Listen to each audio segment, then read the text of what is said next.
牡丹社的事，也许大家都熟悉吧？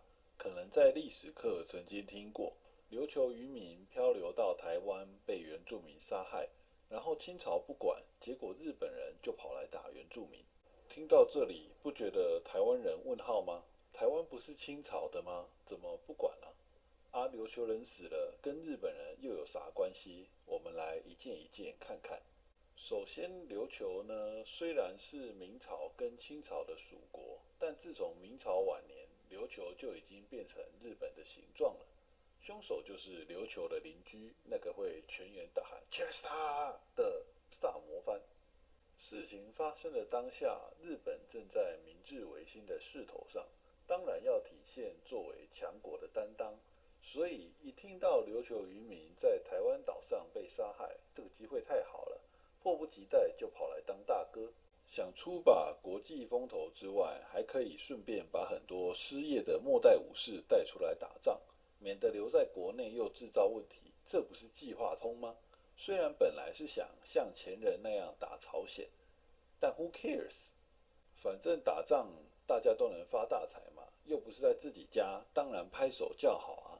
虽然也有人反对，但是当时国家机器已经动得非常厉害了，谁反对谁就是日奸啦。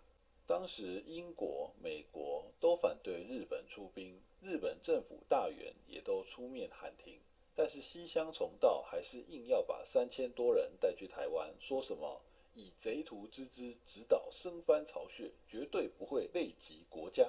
日后日本军国主义的暴走，其实从这边大概就能看出来了吧。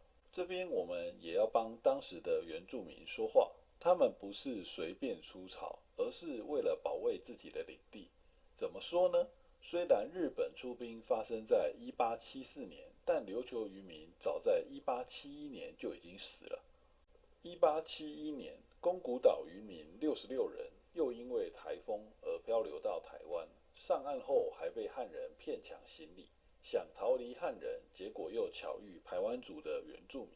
原住民给了他们食物，并邀请他们在头目家中住下。宫古岛人也许不清楚排湾族的习俗，就认为可能原住民会像汉人一样对自己不利，毕竟前面有过被抢的经验，当然会想跑。但是这个举动非常的致命，他们既被认为无礼，又认为可能是间谍，所以为了避免暴露部落的位置，排湾族人把66人之中的54人杀害，又追杀剩下的12人。也许受到之前罗发号事件的影响，对外人更加提防吧。总之，原住民这个举动带有自我防卫的心态。本来嘛，这种事情也不是第一次发生。清朝这边就想说，按照往例去抚恤那些受害者，跟日本也没啥关系。但是日本就抓住琉球人也是日本属民这点疯狂输出。你清朝怎么不剿灭他们啦？就暴民啊，你也管一管哦。总之，清朝官员又一次打出杰出的"不关我的事"之术，说生番都是化外之民啊，你们爱怎么处理怎么处理吧。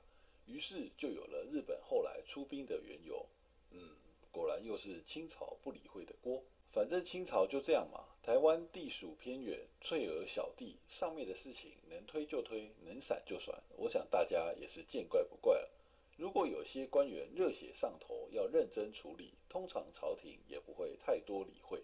总之，牡丹社事件的背景可以归因到消极制台上，政府交手，受害的永远是百姓。比如因为牡丹社事件被抓到日本的少女阿台，被强迫学了一堆东西，回来之后抑郁不乐，英年早逝，实在非常倒霉。然后最近的影片颇有一些中国朋友跑来留言，不外乎那些台湾是我们的啦，两岸是一家亲啦，你们怎么自己不证明啊？这种情绪留言看了实在是笑烂了，火舒压。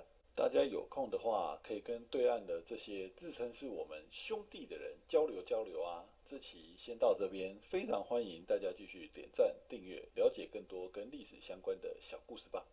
拜拜。